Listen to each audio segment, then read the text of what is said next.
Bonjour à tous. Aujourd'hui, nous allons parler un peu de tout et de rien. Il était une fois un petit canard qui s'amusait dans sa petite mare et qui aimait bien embêter sa mère. Et blablabla, et blablabla, et blablabla. Ah, j'espère que Madame Pertin ne va pas entendre ce que je viens de dire là. Vas-y, ne le mets pas dans le montage, s'il te plaît, assure Karim. Un peu de sérieux. Oui, donc je disais, aujourd'hui, nous allons parler de DuckDuckGo. Oui, DuckDuckGo. Avant de commencer quoi que ce soit, dites-moi, qui connaît DuckDuckGo dans la salle? Levez la main très haut, ceux qui connaissent. Je ne compte pas Madame Bertin, sinon c'est de la triche, et je compte encore moins les geeks, car il y en a beaucoup dans la salle. Donc attendez, je compte. Ouais, donc il y a personne. Oui, enfin bon, personne ne connaît réellement DuckDuckGo quoi. Mes amis, quand vous voyez cette image là, oui, celle qui est sur l'écran. Sincèrement, vous pensez à quoi? Moi perso, quand j'ai vu cette image, j'ai pensé à un concurrent de chez KFC. Encore un nouveau fast-food qui essaie de nous faire manger n'importe quoi. Ou même encore n'importe quel type de volaille. J'ai même pensé à un truc complètement différent.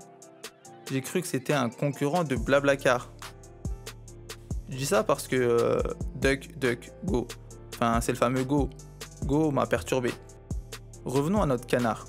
Donc oui, DuckDuckGo. Ça n'a rien à voir avec ce que je pensais.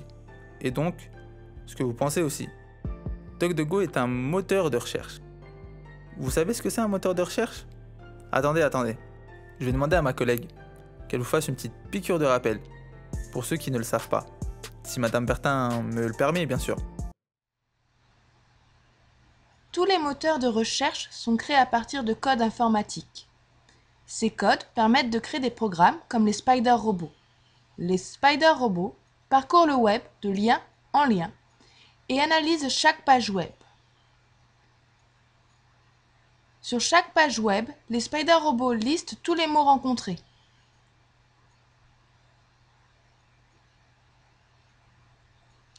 Une copie de ces listes est enregistrée sur un serveur, une sorte d'ordinateur qui stocke les données. Les moteurs de recherche possèdent chacun des millions de serveurs. Lorsqu'une personne veut faire des recherches sur le web, elle se connecte à Internet. Elle tape ses mots-clés dans le moteur de recherche. Les mots-clés sont envoyés au serveur. Ils sont comparés aux listes enregistrées par les Spider Robots. Les pages contenant ces mots-clés sont retrouvées. Elles sont classées en fonction du nombre de fois qu'apparaissent les mots-clés et de leur position, dans le titre ou l'adresse URL par exemple. Les pages web sont également classées en fonction de leur popularité. Plus elles sont citées par les autres sites, mieux elles seront classées dans les résultats. Les résultats s'affichent en suivant l'ordre du classement.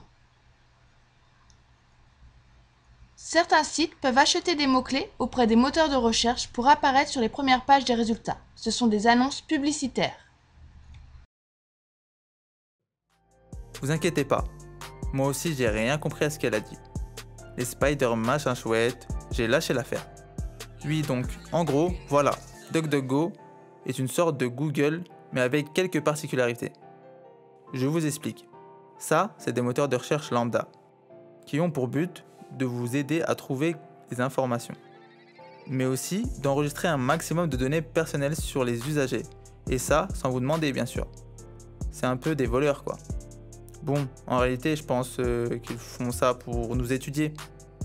Oui, nous étudier. Étudier nos comportements. Après, c'est qu'une déduction.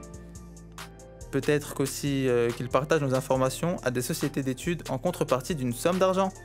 Et puis après, ces sociétés qui sont là à nous espionner, ils peuvent imaginer notre futur pour mieux nous contrôler. Oui, moi perso, ça me gêne un peu de me faire espionner. Imaginez le délire. Ça veut dire que Google a un œil sur moi sans que je le sache. Vous inquiétez pas, hein. Vous aussi, hein. Croyez pas que vous allez vous en sortir comme ça. Hein. On est ensemble, hein. Croyez pas, Madame Bertin. Vous aussi, hein. Je vous compte dedans. Enfin bref, faut que j'arrête avec mon imagination. Moi, je vois les moteurs de recherche traditionnels comme ça. Ou encore comme ça. Ou même comme ça. Donc oui, revenons aux particularités de DuckDuckGo. Son moteur de recherche n'a rien à voir avec eux. Lui, il est gentil. Vous savez pourquoi? Ce moteur de recherche possède une philosophie différente. Il est là pour faciliter l'accès à de nombreuses informations, mais lui, contrairement aux autres, préserve la vie privée des usagers. En d'autres mots, il ne stocke aucune information de vous concernant vos recherches. Donc, pas d'adresse IP, traces numériques et même des signatures numériques. Et sa philosophie est aimée de tous. Son moteur de recherche est en forte progression. Son trafic se classe à la 58e place du classement mondial depuis 2015, selon le célèbre cabinet d'études Alexa. Vu les perspectives actuelles, tout le monde fait un peu attention à ce qu'il fait.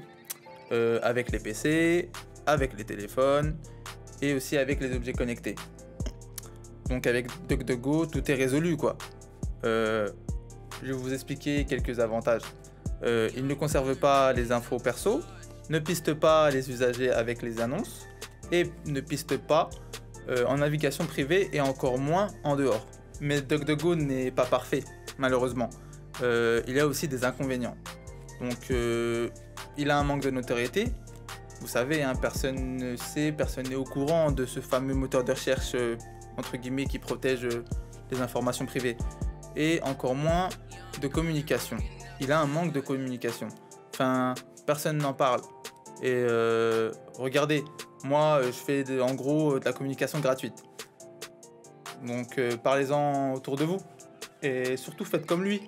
Passez à DuckDuckGo et retrouvez votre vie privée. C'était Hamza du groupe 10.